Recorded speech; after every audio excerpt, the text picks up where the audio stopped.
சித்திரை பௌர்ணமி. இந்த சித்ரா பௌர்ணமி என்றது ரொம்ப ஒரு அற்புதமான ஒரு நாள்.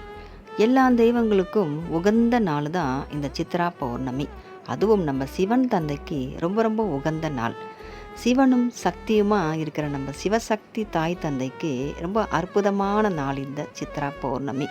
இந்த சித்ரா பௌர்ணமி அன்னைக்கு முழு நிலாவா, நிலவு எப்படி முழு நிலாவாக இருந்து நிறைஞ்சிருக்குதோ அதே மாதிரி நம்ம வாழ்க்கையும் நிறைஞ்சிருக்கட்டும். இனிமேல் நம்ம வாழ்க்கையில் எந்த துன்பமும் கஷ்டமும் கிடையாது.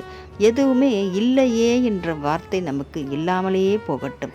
எல்லாமே நமக்கு நிறைஞ்சி சகல சௌபாகியமும் சகல ஐஸ்வர்யமும் நமக்கு பெருகட்டும். நம்ம தாய் தந்தையின் ஆசீர்வாதத்தோடு இனிமேல் நம்ம சீரும் சிறப்புமாக வாழ்கிறதுக்கு இறைவனே நமக்கு துணையாக இருப்பார். நம்ம தாய் தந்தை மீனாட்சி சுந்தரேசர் அவங்களுடைய ஆட்சி இது. இந்த ஆட்சியில் இனிமேல் நம்ம வாழ்க்கையில் எந்த ஒரு கஷ்டமும் இருக்காது. நம்பிக்கையோடு இந்த நாள் இந்த கணத்தில் இந்த நிறைஞ்ச பௌர்ணமியில் நம்ம நிறைஞ்ச மனசோட நம்ம தாய் தந்தையை வேண்டிக் கொள்வோம்.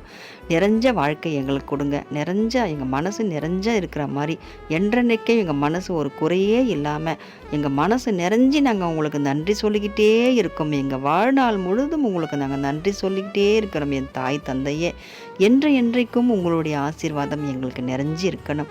இந்த உலக ஆட்சியில் சிவன் தந்தையோட ஆட்சியில் என்றென்றைக்கும் வாழ்க்கை எங்களுக்கு சிறப்பாக அமையணும். வாழ்க இந்த சக்தி சிவம், வாழ்க இந்த சிவசக்தி. என்றென்றைக்கும் இவங்க வாழ்ந்து நம்மளையும் வாழ வச்சுக்கிட்டே இருக்கணும்.